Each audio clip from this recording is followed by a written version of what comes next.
Bhim army Bharat ಏಕತಾ mission Bagalkot ಜಿಲ್ಲಾ ಘಟಕದ ವತಿಯಿಂದ ನಾವು ಜಮಖಂಡಿ ನಗರದಲ್ಲಿ ಎಜಿ ದೇಸಾಯಿ ಸರ್ಕಲ್ ವೃತ್ತದಲ್ಲಿ ಬೃಹತ್ ಪ್ರತಿಭಟನೆ ಮುಖಾಂತರ ಗೌರವಾನ್ವಿತ ರಾಷ್ಟ್ರಪತಿಗಳು ಭಾರತ ಸರ್ಕಾರ ಇವರಿಗೆ ಬಾಗಲಕೋಟೆ ಜಿಲ್ಲಾ ಘಟಕದ ವತಿಯಿಂದ ಒಂದು ಮನವಿಯನ್ನ ಅರ್ಪಿಸಿದ್ದೇವೆ.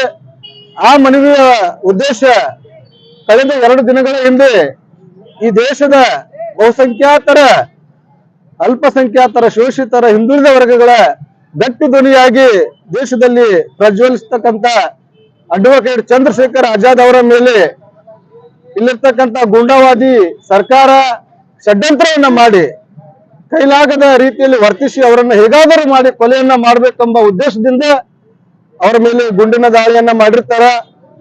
ಈ ದೇಶದ ಅಸಂಖ್ಯಾತ ಬಹುಸಂಖ್ಯಾತರ ಒಂದು ಆಶೀರ್ವಾದ, ಬುದ್ಧ ಬಸವ ಅಂಬೇಡ್ಕರ್ ಅವರ ಆಶೀರ್ವಾದದಿಂದ ಅವರು ಪ್ರಾಣಾಪಾಯದಿಂದ ಪಾರಾಗಿದ್ದಾರೆ ಅದೃಷ್ಟವಶಾತ್.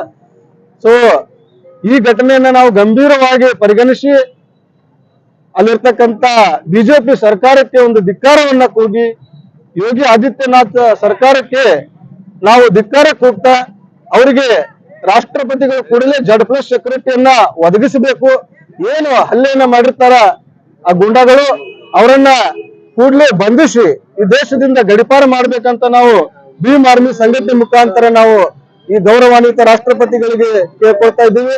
ಒಂದು ವೇಳೆ ನಮ್ಮ ಮನವಿಗೆ ಏನಾದರೂ ಸರ್ಕಾರ ಸ್ಪಂದಿಸದೇ ಹೋದ್ರೆ, ಬೆಲೆ ಕೊಡದೆ ಹೋದ್ರೆ ಬರ್ತಕ್ಕಂತ ದಿನಮಾನದಲ್ಲಿ ನಾವು ಭಾರತಾದ್ಯಂತ ಈಗಾಗಲೇ ತಮ್ಗೆಲ್ಲ ಗೊತ್ತಿರಬಹುದು, ಭೀಮ್ ಆರ್ಮಿ ಭಾರತ ದೇಶದ ಪ್ರತಿಯೊಂದು ಹಳ್ಳಿಗೂ ತನ್ನ ಶಾಖೆಯನ್ನ ಹೊಂದಿದೆ. ಇದು ಸಾಂಕೇತಿಕ ಪ್ರತಿಭಟನೆಯಾಗಿದೆ.